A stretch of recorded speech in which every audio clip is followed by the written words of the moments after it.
What on earth is going on? I'm seeing Alexander Isak to Liverpool, Luis Diaz to Bayern Munich, and Ekitike to replace Isak at Newcastle. Let's get into it. First things first, Liverpool started this off by receiving a bid from Bayern Munich for Luis Diaz earlier this week. They've rejected that bid and want a lot more. David Onstein has reported that they want around 100 million euros for Luis Diaz. And also earlier in the week, we had a situation where Darwin Núñez was expected to leave Liverpool.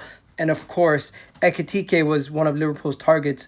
But now that Newcastle are looking to sign Ekitike, this could open the door for Liverpool to approach Alexander Isak. And Liverpool... This is crazy. So Liverpool say no to a formal bid and are aware of Newcastle's stance.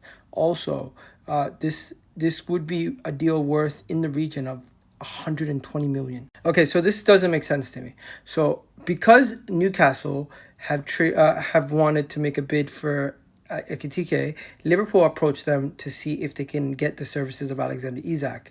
Newcastle don't want to sell Alexander Isak, and Liverpool also want Ekitike. So in the case that Liverpool cannot get Alexander Isak, they're going to try to make an approach for Ekitike.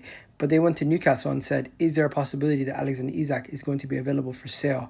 As it's going to cost them around 75 to 80 million just to get him.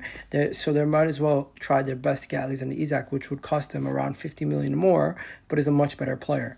And long story short, Luis Diaz could end up at Bayern Munich. Ekitike could end up at Newcastle. But there's no guarantee that Alexander Isak leaves Newcastle and ends up at Liverpool. I think there's actually a better chance that Alexander Isak stays at Newcastle and this whole debacle just turns into a nothing story. But for now, Liverpool are going to be getting top dollar for Luis Diaz, and Newcastle are going to have to pay top dollar for Ekitike. Let's just see if it leads to any changes. And that's why I said